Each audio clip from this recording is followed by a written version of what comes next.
Orang yang pada saya jumpai pada saat itu yang saya jumpai teman-teman sekolah saya rata-rata punya ayah. Mungkin hampir semuanya punya ayah, cuma saya sendiri. Adilnya di mana? Menurut saya Tuhan nggak adil. Nah, tapi itu nggak dasar saya, nggak kunci saya jadi seorang ateis. Belum ateis itu. Belum. Cuma saya mikirnya Tuhan nggak adil gitu. Nah, cuma kalau mau secara cepatnya saya bilang daripada Tuhan nggak adil, mending saya cap Tuhan nggak ada. Kamu doa aja coba. Iya, Habib nih.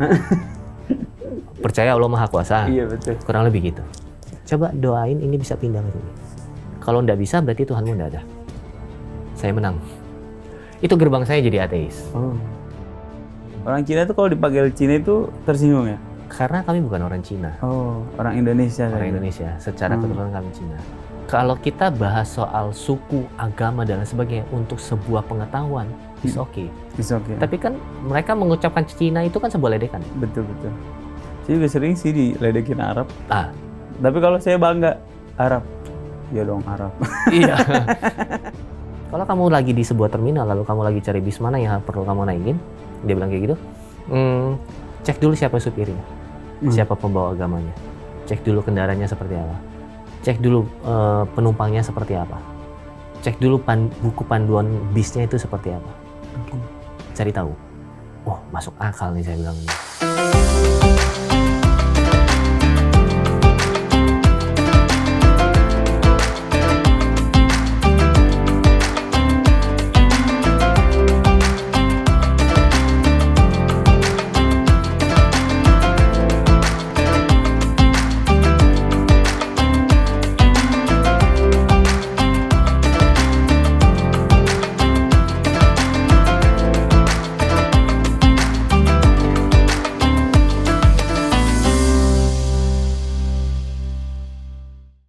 Bismillah, alhamdulillah, wassalatu wassalam ala rasulillah wa ala alihi wa sahbihi wa ala. Assalamualaikum warahmatullahi wabarakatuh. Waalaikumsalam. Ikhwan akhwat yang dirahmati Allah Subhanahu wa taala, apa kabar? Selamat datang di acara Ramadan bersama tokoh, bersama Al-Faqir Izal Kaf. Dan alhamdulillah kita memang selalu kedatangan terus setiap tahunnya di acara ini menemani barangkali sahur ikhwan akhwat, barangkali puasanya ikhwan akhwat sekalian. Pokoknya kapanpun Anda berada, kita temani di sini, kita sambil cerita-cerita bersama tokoh-tokoh yang inspiratif luar biasa, bisa kita ambil pelajarannya. Kali ini kita kedatangan seseorang pejuang nih, Masya Allah. Pejuang Allah Subhanahu wa Ta'ala yang memperjuangkan keislamannya, ketakwaannya, berpindah dari keyakinan sebelumnya menuju keyakinan Islam, dan ketakwaan kepada Allah Subhanahu wa Ta'ala, mengorbankan banyak hal. Alhamdulillah sudah membersamai kita. Saya biasa panggil beliau Koh Wiwi. Masya Allah, sehat Koh Wiwi? Alhamdulillah, Masya Allah sehat. Alhamdulillah. Ya Allah, akhirnya ketemu lagi Koh Wiwi. Ketemu lagi 2 bulan ya? 2 bulan lalu ya. 2 bulan ya. Saya tuh Iwan Awad ketemu Koh Wiwi ini di salah satu acara kami, namanya Hapus Tato Gratis.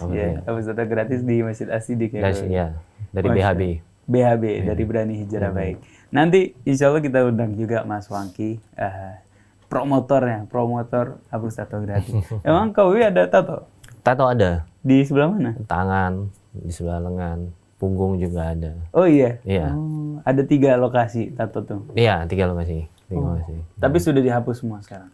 Proses kan. Proses pelan-pelan. Proses. Kalau kemarin yang pertama kan yang di As-Siddiq tanggal 1 Januari itu. Betul. Ya. Yang kedua saya sempat diajak sama Kohani itu hapusnya di Jogja malah. Di Jogja sama Mas Wangki juga? Bukan, Mas Nario. Oh, ada juga ada ya? juga. Di sana juga ada Mas Berto namanya. Masyarakat bertato, Mas Berto Hijrah. Jadi masyarakat bertato hijrah gitu di Jogja. Oh, ajib. Kenapa akhirnya memutuskan menghapus tato? Kalau akhirnya memutuskan karena setelah saya masuk Muslim gitu ya, mengetahui dulu, hanya sebatas mengetahui, oh di Islam tidak boleh bertato karena hukumnya haram. Oh sampai situ aja. Tapi tepatnya di tahun lalu, tahun 2022 ya, bulan Desember, dari bulan November lah, saya mulai lihat postingan soal hukum tato, soal orang Muslim bertato dan lain sebagainya. Itu jadi seliweran di pikiran saya gitu. Akhirnya saya secara serius bertanya kepada orang yang cukup ngerti secara agama ya. Saya ngobrol sama beliau, dia bilang kayak gini, dia bilang ke saya saya tidak mau kasih kamu dalil yang berat-berat. Saya nggak mau kasih kamu ayat yang berat-berat lah, sholat gak sah dan sebagainya. Cuma saya mau kasih kamu analoginya seperti ini. Misalnya kamu adalah arsitektur, kamu bikin satu rumah, kamu bangun satu rumah, kamu sudah desain dan lain sebagainya, kamu sudah cat rapi dalam rumahnya, sudah finishing, udah tinggal pakai nih rumah. Luar biasa bagusnya apa yang kamu ciptakan, apa yang kamu buat rumah ini. Tiba-tiba saya datang masuk ke rumah kamu, saya pakai pilok, saya coret-coret. Kamu marah nggak? Dia bilang sama seperti ini. Allah itu sudah menciptakan kamu dari seni yang terindah, sempurna. Lalu kamu coret-coret. Kira-kira Allah bisa marah nggak? Nah, itu udah satu jadi gambaran keras buat saya. Dari Itu situ berarti tatonya sebelum masuk Islam ya? jauh dari usia remaja mungkin ya. Usia remaja ya? Selepas sekolah. Oh, Masya Allah. Jadi Kak Wiwi itu nama lengkapnya adalah? Wiwi Cia. Wiwi Cia. Cia. Oh. Itu marga belakangnya. Convert atau pindah agama Islam dari sebelumnya ateis ya? Ateis. Dari umur 10 tahun saya ateis. Artinya nggak percaya adanya Tuhan? Nggak percaya. Oh. Tapi kalau secara keturunan saya dari Kristen. Karena mama Kristen, ya otomatis kan keikut. Cuman dari umur 10 tahun karena ada beberapa faktor, basicnya sih keluarga ya. Lalu saya menemukan banyak hal, banyak hal pemikiran yang saya lihat, konsep yang saya percaya pada saat itu, akhirnya saya memutuskan kalau Tuhan itu tidak ada. Dan saya berani tantang orang beragama sampai saat ini. Cuman saya kan nggak boleh lagi. Iya. Enggak, faktor apa yang kalau yang saya jumpai orang biasanya ateis tuh faktor emosi yang ekstrim kadang-kadang. Kalau enggak dia senang secara berlebihan, banyak duit sehingga dia merasa begitu powerful, begitu aman, dia nggak butuh Tuhan lagi. Atau kondisi ekstrim yang di bawah gitu. Broken home, nggak punya uang, sehingga dia merasa mana nih Tuhan yang katanya ada yang nolong hambanya. Begitu biasanya. Kalau Mas Kowiwi gimana? Setuju. Mungkin kalau saya ada di yang tadi Habib jelaskan yang kedua. Saya dari keluarga yang broken family. Iya. Lalu saya melihat ketidakadilan. Kalau dari kecil kan saya diajarin tuh Tuhan itu baik, kata mama, kata orang-orang gereja segala macam. Tapi setelah saya mengerti dan saya tahu satu cerita dari keluarga dan lain sebagainya, saya lihat kok Tuhan nggak adil malah. Gitu. Nggak adilnya? Nggak adil. Karena saya dari keluarga broken family ya. Iya. Orang yang pada saat itu yang saya jumpai teman-teman sekolah saya rata-rata punya ayah. Mungkin hampir semuanya punya ayah, cuma saya sendiri. Adilnya di mana? Menurut saya Tuhan nggak adil. Nah, tapi itu nggak dasar saya, nggak kunci saya jadi seorang ateis. Belum ateis itu. Belum. Cuma saya mikirnya Tuhan nggak adil gitu. Nah, cuma kalau mau secara cepatnya saya bilang daripada Tuhan nggak adil, mending saya cap Tuhan nggak ada. Tapi nggak bukan seringkas itu sih. Akhirnya saya lihat. Saya lebih percaya hukum sebab akibat. Lalu saya tanya dulu saya tantang orang beragama seperti ini. Ini pintu gerbangnya ya. Iya. Ada istilah namanya ora et labora, berdoa dan bekerja. Oke, saya tantang orang yang beragama. Anda berdoa saja, saya bekerja saja. Siapa yang dapat satu uang? Saya pasti. Saya menang. Betul. Berarti doamu nggak berfungsi. Kalau doamu nggak berfungsi, berarti Tuhanmu nggak ada. Contoh, kalau kipas angin kita colok ke listrik, kita nyalain, kipasnya nggak nyala, yang nggak ada apanya? Listriknya. Ya, betul. Bukan kipasnya bicara benar ya, nggak rusak ya. Kalau kita nyalain, pencet nggak bisa, berarti apanya yang nggak ada? Arus listriknya nggak ada. Kalau Anda berdoa tidak work, tidak berfungsi, tidak berjalan, berarti Tuhanmu yang nggak ada. Sulit juga tuh menjawab pertanyaannya ya. Iya, Anda terus buktikan kalau Tuhan ada. Loh, kan cerita gini. Saya selalu bilang sama orang yang beragama gini. Yang saya dengar, dua agama aja ya, kita nggak usah ngomongin tiganya lagi atau 5 agama. Saya dua aja. Cerita Nabi kan supranatural. Konsep saya supranatural dalam beragama. Betul. Nabi datangkan hujan, apa segala macam. Kalau dibilang itu kan pada zaman Nabi, apa bedanya zaman dulu sama zaman sekarang kalau gitu? Jelaskan saya. Secara Tuhannya logika kan sama. Tuhannya sama. Bisa nggak bikinin? Ayo sekarang saya bilang kayak gini. Gini. Handphone. Iya, misalnya handphone. Saya pindahin handphone ini dari sini ke sini, tapi saya bekerja, angkat. Kamu doa aja coba. Iya, Habib nih. Percaya Allah Maha Kuasa. Iya, betul. Kurang lebih gitu. Coba doain ini bisa pindah ke sini. Kalau nggak bisa, berarti Tuhanmu nggak ada. saya menang. Itu gerbang saya jadi ateis. Oh. Akhirnya sekarang menemukan jawaban itu nggak? Menemukan. Setelah masuk ke Islam. Menemukan. Apa jawabannya? Tidak semua. Jadi saya untuk hari ini saya percaya kekuatan supranatural itu ada. Cuman untuk bicara spektakuler show-nya seperti zaman-zaman Nabi, memang Allah sudah stop. Karena masa penyampaian penurunan agama, khususnya apa agama yang saya percaya sekarang Muslim, itu sudah selesai. Sampai mentok di Nabi Muhammad. Selesai situ. Nah, sisanya sudah tidak ada spektakuler show yang seperti saya bayangkan. Tapi kekuatan supranatural, kejadian supranatural sampai hari ini masih ada. Masih ada ya? Itu memang. saya percaya. Bukan spektakuler show ya. Spektakuler show kan dalam arti Semua orang bisa menyaksikan gitu. iya, betul. Karena sudah selesai tugasnya. Tugasnya selesai. Sampai mentok di Nabi Muhammad dalam penyampaian agama selesai, sudah. Tapi kekuatan supranatural masih ada sampai saat ini. Karena saya mengalami beberapa kali dalam kemusliman. Sejak saya masuk Islam dan saya menjadi seorang Muslim, saya percaya Allah itu ada. Saya mempercayai kalau supranatural itu ada. Karena saya mengalami. Akhirnya jawabnya gimana? Kalau kamu bekerja, saya bekerja, kamu berdoa, mana yang itu? Agama jawabnya itu bukan main sulap. Karena agama Islam yang saya pelajari, Iya. kita harus berdoa dan Bekerja. bekerja. Nah, Bukan salah satu. betul. Cuman kan dulu saya tidak memahami ini. Iya. Saya tidak bisa mengerti. Kalau misalnya bahkan dulu ada orang yang juga bilang kayak gini. Orang Kristen, orang Islam gitu. Kita harus berdoa dan bekerja. 2. Kalau begitu Anda 2 pekerjaan, saya 1 pekerjaan, masih menang saya. Loh, Anda capek-capek kan 2 pekerjaan baru dapat 1 uang. Saya 1 pekerjaan 1 uang. Saya bekerja saja saya dapat uang. Itu gimana tuh jawabnya tuh? Anda berdoa dan bekerja, artinya gitu kan. 2 pekerjaan dapat 1 uang kan? Ya, memang perintahnya harusnya begitu. Saya aja yang bandel. Nggak bisa dipisahkan itu. Iya. Nggak bisa dipisahkan. Oke. Cuman kan saya aja yang bandel.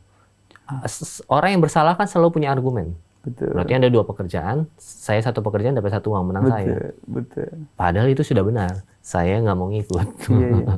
Dan sebenarnya kalau kita sebagai Muslim menganggap pekerjaan itu ya tujuannya bukan uang dibanding Betul. mereka yang di luar sana. Betul. Pekerjaan kita nyarinya ridho Allah. Ya. Ya uang adalah akibat ongkos kita dan tenaga yang kita keluarkan. Ya.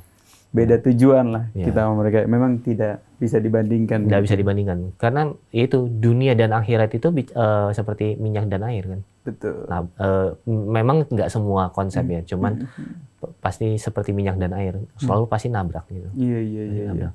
Gua bahasa Quran, ambil yang kamu butuhkan dari segi dunia. Bukan ambil yang kamu inginkan. Iya. Sisanya udah simpan aja untuk sesuatu yang abadi di akhirat gitu. Iya. Kurang lebih begitu. Kau Wiwi, kemudian dari ateis itu selama berapa tahun kau Wiwi? Dari umur 10 tahun saya sudah menganut kepercayaan ateis ya. Sampai usia 25 saya menikah, berarti sudah 15 tahun.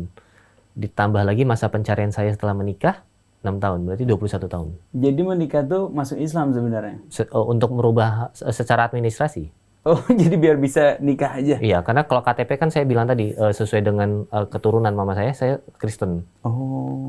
Terdaftar, kan nggak ada ateis di Indonesia kan. Iya. Jadi saya secara keturunan mama saja, karena mama Kristen, jadi saya KTP-nya agamanya Kristen. Kristen. Jadi waktu itu saya menemukan satu wanita yang saya cintai dan saya ingin menikah sama dia, yaitu istri saya sekarang ini. Masya Allah. Saya bilang, saya mau menikah dengan Anda, apapun caranya saya akan lakukan. Apapun agamamu, saya akan ikutin. Tapi jangan paksa saya untuk beragama setelah itu. Karena saya tetap percaya Tuhan itu tidak ada. Sampai kamu bisa membuktikan kalau Tuhan itu ada. Artinya meskipun sudah secara administrasi masuk Islam, belum meyakini keislaman itu ya? Belum meyakini Tuhan itu ada malah. Oh iya? Iya, jangan sampai ke Islamnya. Tuhannya aja dulu saya udah nggak. Masih belum yakin?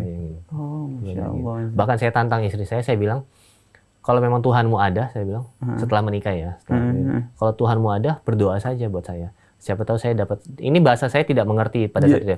Siapa tahu saya dapat wahyu, dapat wangsit, dapat ilham, dapat apa kayak untuk saya bisa mengenal Tuhanmu, saya bilang gitu. Ya istri saya hanya, ya gitu. Tapi di satu titik tahun lalu saya ingin mengucapkan syahadat, ingin masuk menjadi seorang Muslim yang secara bersungguh-sungguh. Saya sampaikan saya mau syahadat. secara ajam dari hati mempercayai kalau la ilaha illallah dan Muhammad adalah utusan Allah, nangis dia. Dan kado terindah saya saat saya memutuskan untuk jadi seorang muslim yang kafah, dia mau berhijab. Allah. Istri saya. Oh, tadinya tidak. Tidak. Jadi kurang lebih 6 tahun dia tidak berhijab. Tapi muslim, sholat segala macam. Ya, keluarga gimana begitu sebelum Mas Kowiwi? Sebelum kau apa Mas dia? Bebas. Bebas ya? Bebas. Ya, sebelum Kowiwi itu artinya mengambil Islam secara kafah kan berarti, tapi secara kasat mata Kowiwi ini menikahi wanita muslim. Gimana tanggapan keluarga? Mereka pertama khawatir ya, karena memang pandangan keluarga saya terhadap orang-orang muslim itu tidak terlalu baik. Dan memang ini mungkin fakta lapangan dan PR juga buat kita, seorang muslim, kita semua umat muslim gitu ya. Betul. Karena saya juga pernah ada di luar muslim, jadi saya memandang agama muslim itu agama yang frontal. Oh, kok keras gitu loh. Oh, dikit-dikit bacok, dikit-dikit teriakin orang, "Oh, makan babi." Itu nggak asing di telinga saya waktu saya masih kecil. Saya sama orang Islam dulu saya masih kecil, woi Cina. Jadi sudah punya kepahitan dulu terhadap orang-orang muslim. Saya nggak bicara keluarga di Indonesia, orang Cina di Indonesia. Saya bicara keluarga saya aja dulu. Jadi keluarga saya tuh melihat orang-orang muslim tuh ini. Nah, tiba-tiba saya mau menikah dengan wanita muslim, mereka sudah khawatir. Wah, takut saya jadi itu. Tapi mereka juga tahu saya ateis dari kecil. Nggak pernah ibadah, nggak percaya Tuhan dan sebagainya. Lalu mereka bertanya. Karena keluarga saya cuma mikirnya gini, selama dia masih ateis juga, ayo udah biarin aja lah gitu. Masih aman gitu, asal jangan peluk muslim gitu. Oh gitu, malah mereka tuh takut sama Islam dibandingkan ateis. Iya. Artinya keluar dari Kristen nggak apa-apa. Nggak apa-apa. Asal jangan masuk Islam. Asal jangan masuk Islam. Kurang lebih seperti itu. Terus saya bilang ke keluarga ya enggak kok, saya enggak. Saya menikah dengan wanita muslim saya bilang. Tapi saya masih makan babi, jadi tenang aja. Tapi ini biar tidak tendensius ya. Maksud saya, ini pukulan buat kita umat muslim. Ya. Artinya, kenapa image umat muslim itu jadi begitu jelek di mata orang? Orang lebih merasa aman seseorang menjadi ateis dibandingkan masuk muslim. Betul. Ini pukulan buat kita dalam menjaga akhlak, menampilkan keislaman kita, menampilkan rahmat kita. Ikhwan akhwat, ini PR kita bersama untuk menunjukkan rasa kasih sayang bahkan untuk orang-orang di luar kita ya. Betul. Setelah saya muslim secara kafah tahun lalu, syahadat yang secara ajam, saya tidak menemukan ajaran agama Islam yang seperti keluarga saya bayangkan. Makanya sampai hari ini saya tidak pernah terpengaruh dengan hal itu. Gitu. Karena saya tidak menemukan muslim keras di ajaran agama Islam itu ya. Tidak menemukan sama sekali. Masya Allah. Selama masuk ya nggak menemukan hal itu ya. Tidak menemukan. Tapi tidak berusaha meyakinkan keluarga bahwa tidak ada di dalam sini yang begitu. Sulit ya, karena masih ada image ataupun masih ada oknum saya bicara ya, yang keras di luar sana membawa nama muslim. Nggak usah susah-susah. Gini deh. Siapa yang bunuh diri? Saya mau tanya agamanya apa? Bukan Kristen. Pasti Muslim. Nah, terlepas itu oknum dan bukan ajaran agama Islam, terlepas dari niat mereka apa, alasan apa mereka segala macam, tapi ini yang dilihat orang Muslim. Ini yang dilihat orang di luar Islam. Di luar Islam. Kalau kita yang sebagai seorang Muslim, kita paham. Oh, itu salah. Oh, itu nggak begitu. Oh, ini ajarannya itu seperti ini. Tapi kalau mereka... Tapi orang kan lihat kulitnya. Lihat kulitnya. Contoh, kabar terakhir, wanita bercadar bawa senjata api di depan istana presiden. Identik Muslim kan, cadar kan? Betul. Nah, itu yang saya lihat juga pada saat saya sebelum Muslim dan keluarga saya lihat. Pokoknya yang teringat, dan ini pengalaman saya. Jadi saya berani ngomong ini karena saya sudah Muslim. Muslim tidak mengajarkan hal-hal yang saya lihat ataupun yang keluarga saya pikirkan. Karena saya dari kecil gitu. Cina. Itu yang ngomongin bukan orang Kristen. Benar. Orang Muslim. Tapi orang Cina tuh, mohon maaf, Kowi. Orang Cina itu kalau dipanggil Cina itu tersinggung ya? Karena kami bukan orang Cina. Oh, orang Indonesia. Orang Indonesia. Secara keturunan kami Cina. Oh, gitu ya. Oke. Tapi gini, kalau kita bahas soal suku, agama, dan lain sebagainya untuk sebuah pengetahuan, is okay. Is okay. Tapi kan tendensiusnya beda ya? Tendensiusnya mereka mengucapkan Cina itu kan sebuah ledekan. Betul. Saya juga sering sih diledekin Arab. Tapi kalau saya bangga, Arab. Iya dong Arab. Iya. Yang nggak sukanya adalah ledekannya itu. Iya betul betul. Saya nggak masalah dibilang Cina sama siapa gitu. Oh iya memang secara keturunan gitu. Cuman penyampaiannya benar. Oh iya. Karena ledekan-ledekan itu membuat mungkin Kahwi dan keluarga waktu itu pada saat itu antipati sama Muslim ya. Iya. Akhirnya mencoba-coba dalam tanda kutip bermain api dengan Islam itu karena pernikahan karena cinta sama istrinya. Akhirnya secara administratif ya udahlah merubah agama ya. Dari Kristen ke Muslim. Berapa tahun itu ada pernikahan administrasi Islam tapi masih belum percaya Tuhan, itu berapa tahun? Kurang lebih 3 tahun. Oh 3 tahun. 3 tahun. Jadi, artinya 3 tahun masa pencarian itu ya? Enggak, 3 tahun kosong tanpa apa-apa. Masih ateis? Masih ateis. Nah, masuk tahun keempat saya baru mulai mencari. Oh begitu. Baru mulai cari. Nah, sebelum saya cerita masa pencarian saya 3 tahun, jadi kan total pernikahan saya sudah kurang lebih 8 tahun. Jadi saya sudah 2 tahun Muslim secara kafah, 6 tahunnya ini 3 tahun kosong, 3 tahun pencarian. Anjing. Jadi sebelumnya saya nggak suka juga dengan orang-orang yang beragama. Nah, saya anggap orang-orang yang beragama itu tidak jauh lebih baik dibandingkan saya. Contoh, Al-Quran bilang dilarang minum khamar atau sesuatu yang memabukkan. Yuk kita ke diskotik yuk. Itu yang di dalam diskotik siapa? Orang-orang Muslim, orang-orang Kristen yang minum, yang memabukkan. Ya sudah, saya pikir orang yang beragama tidak melakukan apa yang diajarkan. Terus ngapain saya beragama? Percuma dong gitu. Betul. Nah, jadi orang bilang nggak boleh membunuh. Tapi banyak tuh orang yang bunuh. Yang beragama loh. Saya bangga sebagai ateis, saya tidak pernah nggak bunuh orang. Walaupun ada orang yang beragama nggak pernah bunuh orang juga sampai saat ini. Cuma saya lihat kemunafikan banyak nih. Dari orang yang beragama. Diajarin di kitabnya nggak boleh ini, nggak boleh itu, mereka lakukan. Kalau saya mau lakukan, saya mau bunuh orang pada saat itu, saya kan nggak ada hukum agama. Kalau bunuh orang mungkin ada hukum negara yang mengatur. Betul. Bohong ding. Bohong aja. Saya mau nipu. Nipu masih ada hukum masih negara. Ada ya? Hukum negara. Okay. Bohong ding. Bohong. Kalau saya bohong soal dagang saya untungnya sedikit padahal banyak. Saya kan itu kan boleh. Betul. Saya nggak pidana tuh. Tapi hukum agama kan nggak boleh. Nah banyak orang yang beragama melakukan itu tapi. Iya ya. Terus mau ngapa? Saya beragama kalau gitu. Walaupun tidak semua ya, banyak juga orang alim ya. Mending nggak usah. Capek-capek. Ruku-ruku. Iya. Dingin-dingin wudhu pagi gitu ya. Mungkin mikirnya. Iya. Pada saat itu. Iya, mau ngapain saya pikir gitu. Dan saya nggak suka dengan orang yang beragama. Saya lihat orang yang beragama pada saat itu munafik lah. Sampai akhirnya kayaknya ada nih Tuhan nih. Itu ada titik tertentu. Ada. Kemudian akhirnya mau mempelajari Islam lagi. Ada fase tertentu. Ada. Itu fase 3 tahun pencarian itu. Oh iya, Masya Allah. Boleh nanti diceritain barangkali setelah jeda berikut ini kah? Oke. Masya Allah. Kami akan kembali lagi kawan akhwat sesaat lagi.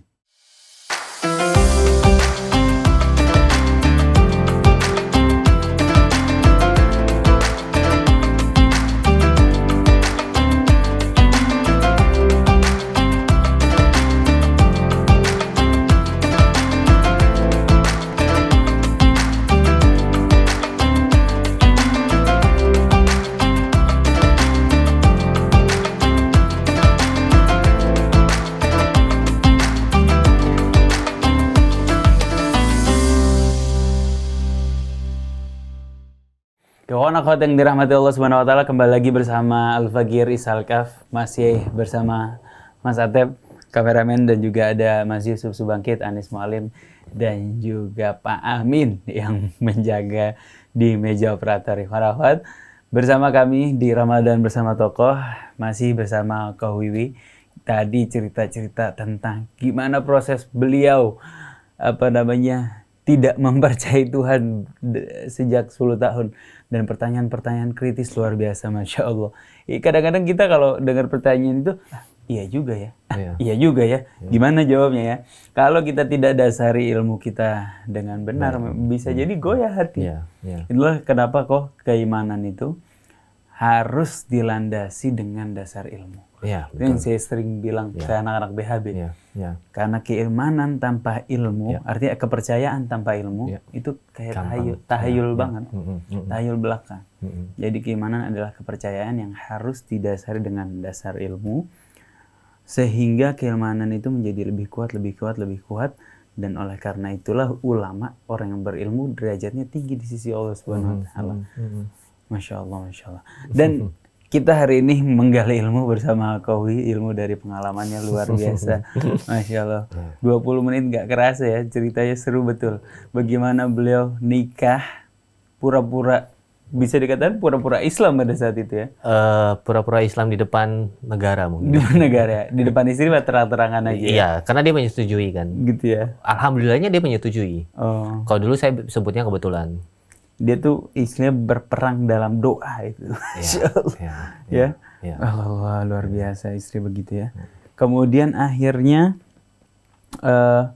setelah 3 tahun itu tidak mempercayai Islam, apa yang buat kau itu kayaknya Tuhan ini ada deh. Oke.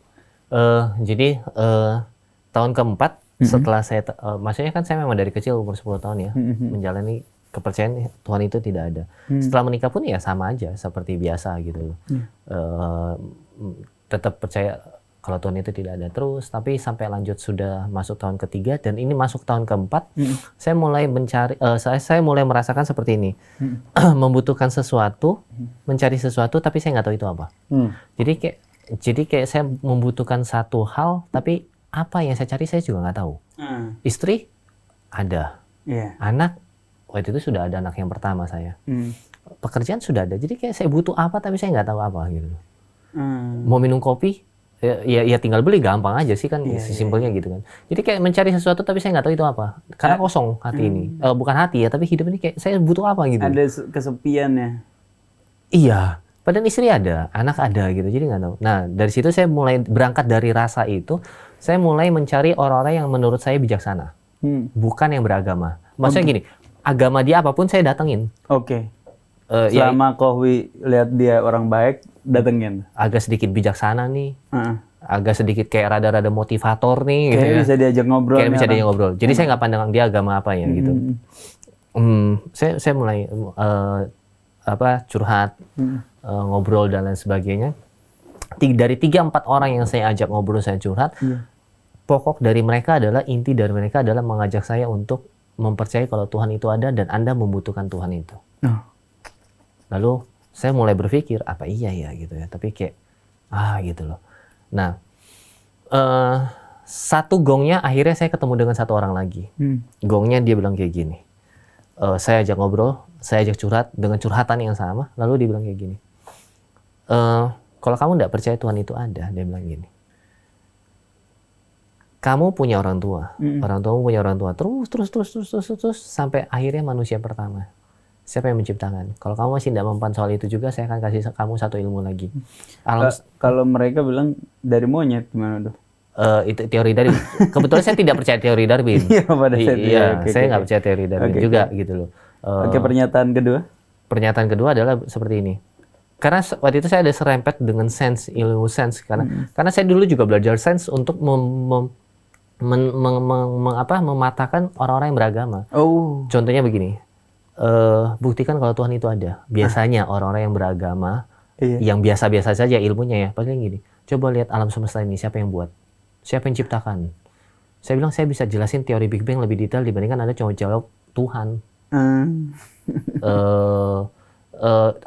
Tuhan itu seperti angin, bisa dirasa nggak bisa dilihat. Saya nggak masuk. Nggak masuk. Nah, akhirnya saya belajar tuh ilmu-ilmu sains yang saya lihat bisa mematahkan itu semua. Karena kalau disebut Tuhan seperti angin pun masih fisik bentuknya. Iya, masih fisik. Bukan sifatnya metafisis. Betul. Menurut saya metafisis adalah sesuatu yang belum bisa dijelaskan manusia aja. Betul. Dulu orang anggap angin itu metafisis. Bukan ternyata. Sekarang ternyata bukan. Wujud. Dulu orang nganggep rasa cinta tuh metafisis. Ternyata kan kita tahu sekarang campuran hormon apa. Ada. Artinya ada dan fisis. Betul. Tuhan itu, saya pernah ditanya sama dosen, jelaskan kenapa kita butuh Tuhan metafisis. Kata saya, nggak butuh. Mm-mm. Karena Tuhan beyond metafisik. Yes. Tuhan itu Iya. bukan metafisis. Nah, kalau saya ngobrol sama orang yang muslim biasa-biasa saja, ilmunya ya, secara keilmuannya maksudnya, ya nggak masuk yang begini-gini. Nah, makanya saya dulu belajar untuk membuktikan kalau Tuhan itu tidak ada. Nah, konsep yang kedua adalah orang ini ngomong sama saya seperti ini. Bumi ini kan mengitar matahari ya, bulan mengitari bumi. Ini mereka presisi loh, tidak bergeser semili pun. Karena kalau bergeser seberapa senti, berapa mili pun, kita sudah bahaya gitu, makhluk hidup. Nah, manusia juga dia bilang, begitu banyak sel-sel yang ada dalam tubuh kita ini, tetapi tidak bergeser. Dan semuanya bekerja dengan sempurna. Intinya apa? Presisi. Kalau bicara presisi, ada yang mengatur. Di sini saya mulai goyah. Di sini saya mulai lemah. Apa iya Tuhan itu ada ya? Apa iya ada satu, ini kata bahasa saya, bahasa saya zaman dulu ya. Apa ada satu orang ya, atau ada satu sosok ya? Apa ada yang mengatur semua ini? Yang mengatur ini semua. Artinya dari semua ciptaan yang tadi sudah dijelaskan teori Big Bang, kok bisa sedetail ini? Bisa sedetail. Presisi kuncinya. Presisi ya? Ya. Artinya bisa seteratur ini gitu. Boleh bicara teori Big Bang itu berantakan. Kan dari satu bintang yang meledak terus jadi bumi, bahkan sampai sekarang kan masih ini kan. Nah, tapi perhatikan deh, bumi mengitari matahari, planet-planet ini tuh pernah tabrakan. Nggak pernah geser, nggak pernah tabrakan. Nggak pernah matahari itu bad mood, nggak mau terbit dari timur. Hari ini saya bad mood, udah overwhelmed. Bahasa anak sekarang ya. Saya nggak mau terbit dulu, saya mau healing ke planet Mars. Nggak pernah ya. Dan konsisten. Jadi saya lihat iya juga ya. Mungkin ini benar ada yang satu sosok yang mengatur. Baru saya cari tahu itu siapa. Allah. Dan akhirnya menemukan Al-Qadir. Ya. Al-Qadir itu Allah Subhanahu Wa Taala, Zat yang maha mengukur dari segala ciptaan. Betul. Nah, Tuhannya sudah akhirnya saya percaya nih Tuhannya. Tuhannya ada. Tuhan itu ada. Kayaknya ada yang mengatur semuanya. Lalu saya berikutnya saya mencari tahu cara menyembahnya dia lewat jalur apa. Saya sebagai orang netral yang tidak pernah beragama sebelumnya kan, oke, saya percaya Tuhan itu ada pada akhirnya. Lalu cara menyembahnya tuh gimana? Oh, jadi Tuhannya ada nih. Gimana ya cara berhubungan sama Tuhannya itu ya? Betul. Seperti saya keep connected sama Tuhan yang menciptakan ini semua. Lalu saya baru mencari jalurnya. Agama. Betul. Pencarian agama. Cari jalurnya. Gimana itu proses pencarian itu? Nah, bicara agama, saya pusingnya setengah mati. Saya sebagai orang netral dari kecil loh, 15 tahun, saya kurang lebih 20 tahun, saya ateis, tidak beragama. Saya datang ke Habib, contoh aja ya, ke orang Muslim lah saya bicara. Agama apa yang harus saya anut ya? Muslim aja. Oh Muslim benar. Saya datang lagi ke pendeta. Oh, ke Kristen aja. Oh Kristen benar. Semua agama di Indonesia 5 ya kita bicara, semuanya bilang benar. Nah terus saya gimana? Loh, apa Senin saya Kristen, Selasa saya Muslim, Rabu begitu aja. Saya pikirnya begitu. Saking kan saya nggak ada dasar. Makanya saya bilang enak orang-orang yang mualaf berpindah agama. Karena mereka sudah punya dasar konsep ketuhanan. Kalau saya harus mencari dua, Tuhannya, agamanya. Tuhannya udah dapet, agamanya bingung apa? Agamanya bingung. Semua agama bilangnya benar. Nah, ya sudah. Cari lagi tuh. Tapi ini udah lebih kerucut ke orang-orang Muslim. Tanya bagaimana saya harus menentukan segala macam. Nah, akhirnya saya ketemu dengan satu orang Muslim. Kebetulan tetangga saya. Dia bilang seperti ini. Kalau kamu masih bingung dalam masa pencarian, atau dulu pertanyaan saya seperti ini, andai kata di Indonesia ada 5 agama, saya ibaratkan 5 agama ini adalah bis yang ada di sebuah terminal, semua kondektornya teriaknya surga. Saya bertanya gitu kan, terus bis mana yang saya harus naik? Jangan jawab saya secara Muslim, tapi jawab saya secara rasional, di mana logika saya bisa kalah di situ. Nah, alhamdulillahnya juga tetangga saya ini akhirnya memberikan satu jawaban yang akhirnya nampol. Jadi saya setiap masa pencarian sampai hijrah pun, sampai detik ini, saya punya satu orang yang Allah kirimkan untuk memberikan saya jawaban yang nampol. Jadi dia bilang kayak gini, kalau kamu lagi di sebuah terminal, lalu kamu lagi cari bis mana yang perlu kamu naikin, dia bilang kayak gitu, cek dulu siapa supirnya, siapa pembawa agamanya, cek dulu kendaraannya seperti apa, cek dulu penumpangnya seperti apa. Cek dulu buku panduan bisnya itu seperti apa. Oke. Cari tahu. Oh, masuk akal nih saya bilang nih. Daripada saya cari soal kebenarannya, mendingan saya cari soal ininya. Yang tadi, saya lihat siapa yang bawa agama Muslim. Iya. Saya lihat siapa yang bawa agama Kristen. Saya lihat siapa yang bawa agama Buddha. Saya cari tahu. Nabi Muhammad saya pelajarin. Bagaimana dia berasal, beliau berasal, bagaimana perjuangan dakwahnya, bagaimana penyampaiannya, dan lain sebagainya. Supirnya nih. Nah, Kristen pun saya cari tahu siapa pembawa agamanya. Bukan Nabi Isa.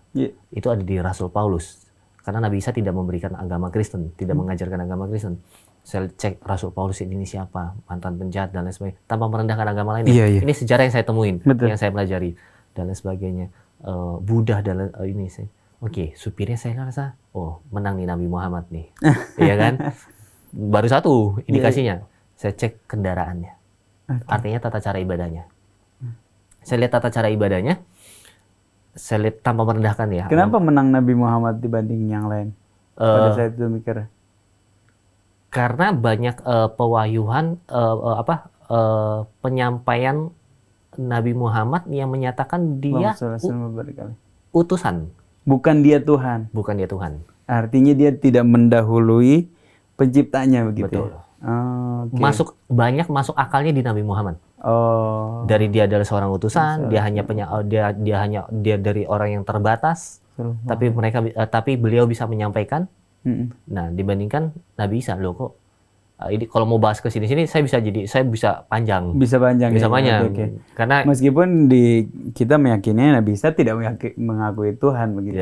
Tuhan. Tapi pada penyampaiannya di agama Islam, Nabi Muhammad artinya tidak melewati Tuhan yang akhirnya selama itu kau temukan begitu ya. Betul.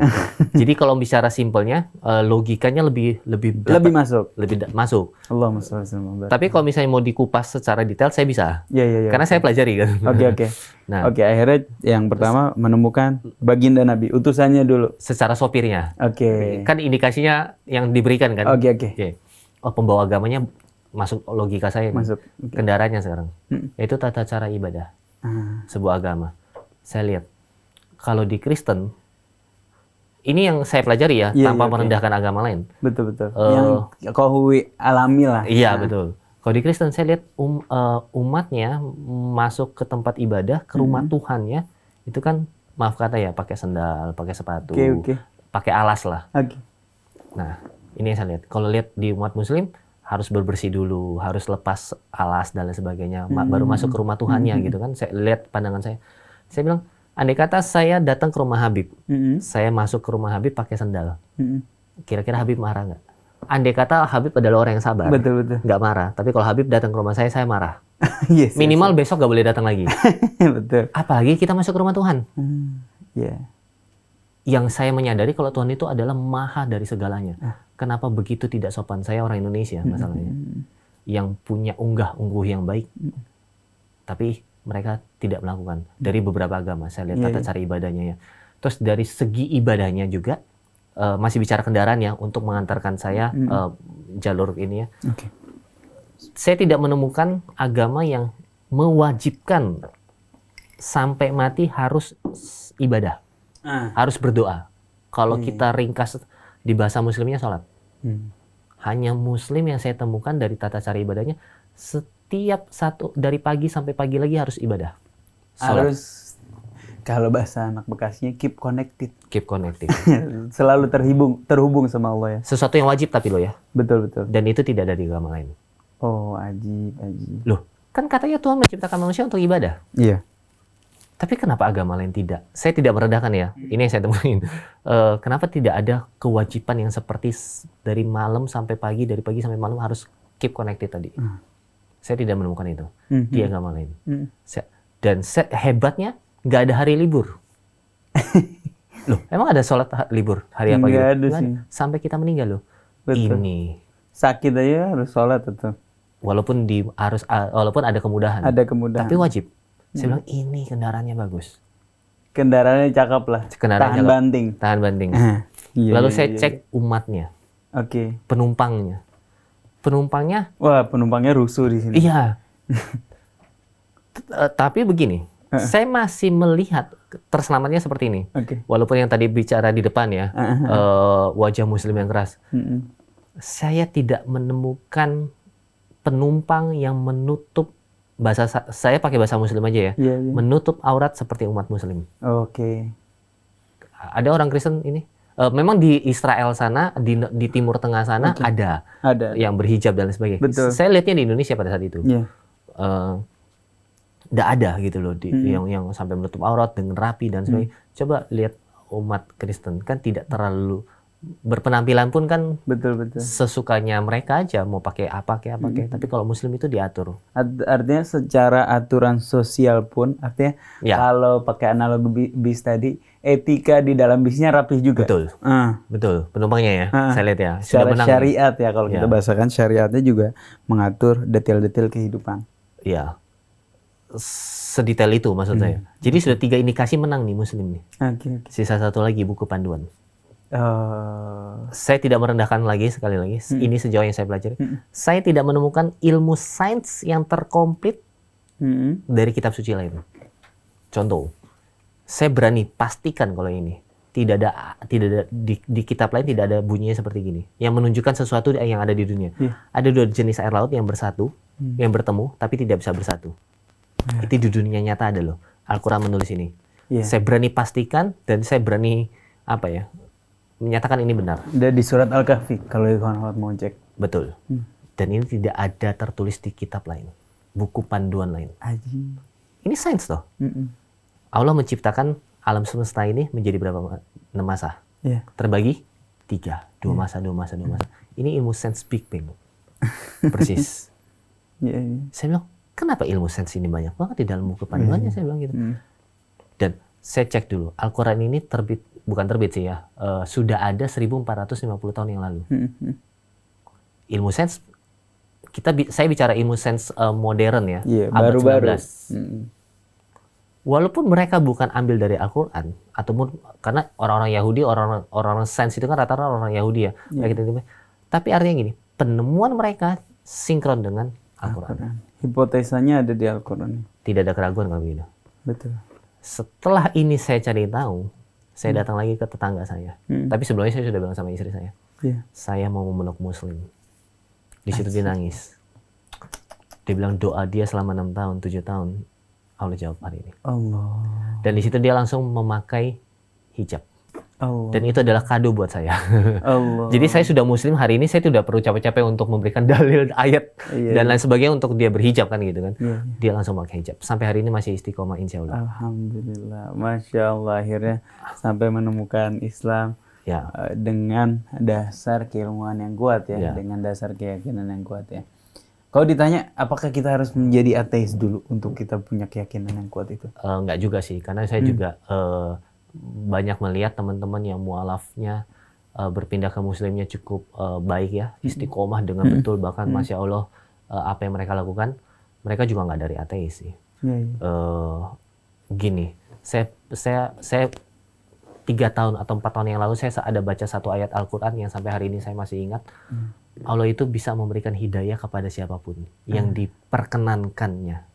Tapi Allah juga bisa menutup itu semua bagi siapapun yang dia kehendaki. Betul. Jadi banyak cara Allah untuk bisa memberikan hidayah kepada orang. Benar-benar. Dengan Dan cara apapun. hidayah itu ada sebabnya sebenarnya, tapi makanya kita nggak bisa ngejudge orang dari perilaku yang kasat mata yang kita lihat ya. Betul.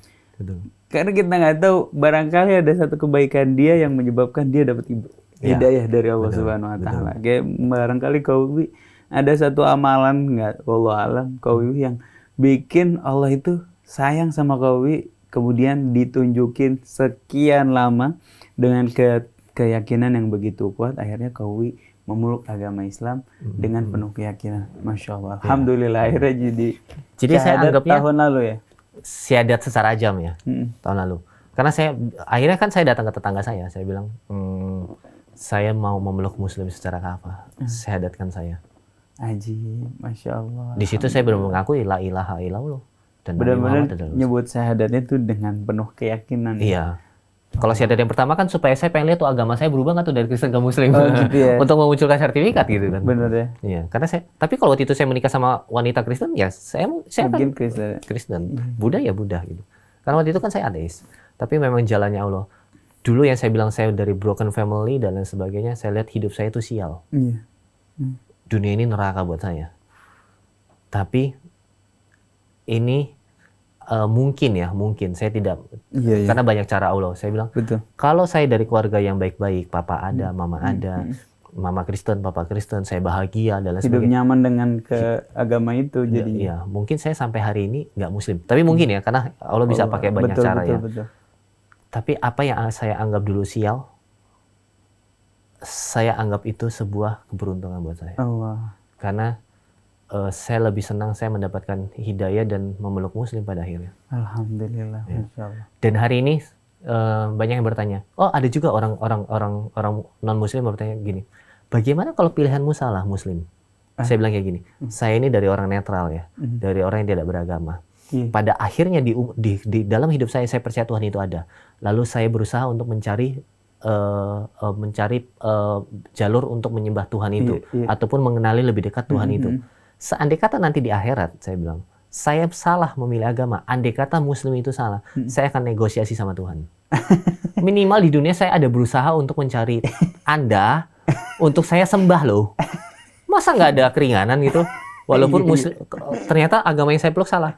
Itu untuk penguatan buat saya ya. Iya. Bukan untuk Betul. Sebagai dasar ya. Iya, penguatan aja. Kalau emang Muslim salah, saya akan negosiasi. Selesai. Terus kalau dibilang, kenapa nggak pilih Kristen? Tetapi saya banyak menemukan logika yang terbaik di agama Muslim. Oh, Makanya saya nggak pilih Kristen. Masya Allah. Tapi kalau salah saya negosiasi.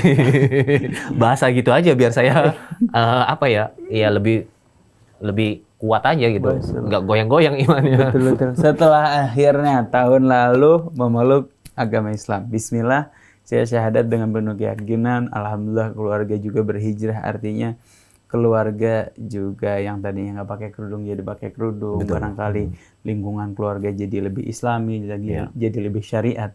Apa tantangannya, Mas? Mas lagi. Wiwi. Tantangannya sih nggak ada sih ya, paling saya kemarin baru ditanya sama orang gini, apa suka dukanya? Saya bilang saya suka semua, dukanya nggak ada. Gak ada juga. Nggak ada. Tapi kalau yang kita kasat mata, kelihatannya kayaknya kesulitan, obstacle lah. Obstacle kan kadang-kadang kita suka sama obstacle. Iya, karena depan mata nih, Betul. waduh gitu. Saya bilang kayak gini ke orang-orang, Allah yang sudah tangkap saya. Kalau Allah nggak tanggung jawab, saya demo. Bahasa saya ya. Betul. Tapi saya yakin saya nggak perlu demo, Allah pasti kasih jawaban. Jadi tidak ada kekhawatiran dalam kehidupan saya tentang apapun. Kalau masalah dunia mah ya dari dulu juga saya udah susah kok. Iya. Ya gitu, tinggal kita berjuang aja. Aja. Sekarang dulu saya berjuang hanya dengan ikhtiar, dengan bekerja. Sekarang tambah doa. Keren. Buktinya hari ini Allah angkat saya jauh lebih baik, bertemu dengan orang-orang alim, bertemu dengan orang soleh yang menambah keimanan saya. Jadi tidak ada hal apapun, siapapun, benda apapun atau apapun yang akan menggoyahkan. Tapi dari keluarga gimana? Begitu tahu saya udah Islam, atau dari segi pekerjaan atau gimana itu? Iya, kalau itu memang mengalami penurunan secara mata dunia. Jadi keluarga tidak menerima, menolak apa yang menjadi keputusan saya. Saya pikir ya sudahlah, saya tidak mau dipengaruhi dengan itu, gitu. Karena setelah saya menyadari kalau agama itu adalah tentang akhirat, saya tidak mau ada hal-hal yang di dunia ini mempengaruhi akhirat saya. Anjir. Jangan bayar akhiratmu dengan hal-hal yang ada di dunia. Iya dong. Akhirat kan unlimited time. Betul. Jadi kalau misalnya, yaudahlah saya masuk Kristen aja lah sekarang lah. Contoh ya, saya ini masuk Buddha aja lah. Dia cantik sih, saya mau nikah sama dia. Anda bayar itu di dunia dengan waktu yang tidak seberapa dengan unlimited time di akhirat. Saya bilang sama istri saya, waktu masa pencarian saya dalam beragama ya, kalau memang suatu hari nanti saya menemukan adalah agama Kristen yang benar, saya siap cerai sama kamu. Ya, maksudnya apa? Artinya apa? Agama yang saya pilih saat ini, saya tidak mau diintervensi oleh apapun, siapapun, dan kondisi apapun. Saya benar-benar mantap dengan apa yang saya ini. Karena saya menyadari ini tentang akhirat nih. Betul. Jangan bayar akhiratmu dengan hal-hal dunia. Saya bilang. Ya sudah itu. Jadi keluarga saya tidak menerima. Mengabaikan saya, ya sudah biarin aja lah. Yang penting saya punya Allah, saya punya keluarga kecil yang lucu-lucu juga gitu kan. Ya sudah saya jalanin. Iya. Nah, masalah pekerjaan pasti mengalami yang namanya penurunan ya. Dulu boleh bohong, sekarang nggak boleh kan gitu. Iya kan? Dulu boleh riba, sekarang nggak boleh riba kan, kurang lebih gitu. Penurunan, tapi nggak apa-apa saya jalanin. Dinikmatin. Ya. Dinikmati. Tapi akhirnya setelah lihat keistiqomahan, Allah lihat keistiqomahan saya, akhirnya sedikit-sedikit saya percaya Allah akan angkat. Makanya tadi saya bilang, kalau misalnya Allah nggak angkat, saya demo. Tapi saya yakin tanpa saya perlu demo, Allah tahu. Gitu. Iya. Masya Allah ya. Masya Allah tuh. Kalau kita yakin, maka kalau kita yakin sama Allah Subhanahu Wa Taala, maka nggak ada lagi yang perlu kita khawatirkan ya. Ya. Masya Allah. Nah, ini kan kita Ramadan nih. Ramadan kok. Waktu masa-masa awal-awal ngerasain Ramadan puasa tuh gimana? Tahun lalu berarti. Tahun lalu ya? Iya, saya ingat banget bulan April. Iya kan? Bulan Maret. Ya berat. Ya pertama kali dalam kehidupan saya harus menjalankan aktivitas beragama yang cukup ekstrim. Menurut saya ekstrim gitu kan. Tiba-tiba gitu kan, kaget gitu. Tadinya nggak pernah puasa, istri puasa tadi? Puasa. Istri puasa, ente nggak puasa? Nggak puasa. Astagfirullah. Selama menikah ya, ya dia menjalankan ibadah dia dengan nggak yang sampai 50 rakaat sehari. Oh, iya, minimal iya. wajibnya tidak ditinggal. Betul. Kalau bulan Ramadan harus wajib puasa, dia puasa. Ya sudah. Terus akhirnya puasa pertama kali gimana rasanya kok? Wah berat sekali ya. Berat sekali. Ya karena saya kan perokok ya. Mungkin itu yang berat. Oh, beratnya di asam mulut ya? Asam. Kalau makan ya agak berat juga gitu kan. Saya kuat nggak makan, tapi saya nggak kuat nggak minum, nggak rokok gitu kan. Wah nggak gampang lah pokoknya. Cukup berat. Ada batal-batal tipis. Kalau kita dulu ya zaman kecil, wudu, kumur-kumurnya lama. Kumur-kumur 3 kali, yang keluar 2. Jadi kalau batal-batal tipis sih enggak sih ya, tapi lebih ke bolong ya. Langsung batal tebel langsung. Iya. Cuman belajar untuk ganti. Gitu. Ganti ya. Cuman saya insya Allah berdoa tahun ini sih. Amin. Kalau dulu kan masih mikirnya gini, nanti boleh ganti. Itu digampangin jadi saya. Saya kan belum tahu, masih aman dong. Insya Allah aman. Mudah-mudahan. Iya. Kalau tahun ini kan saya sudah tahu, jangan menggampangkan. Betul. Nanti bisa ganti, bisa bayar utang, bahasanya gitu kan. Ya ini. Alhamdulillah insya Allah. Tapi udah selesai ya gantinya? Sudah.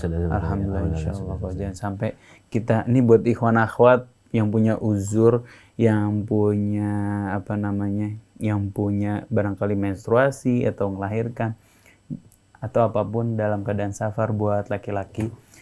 Jangan lupa ganti sebelum Ramadan, bahaya soalnya kalau nggak nyampe ganti.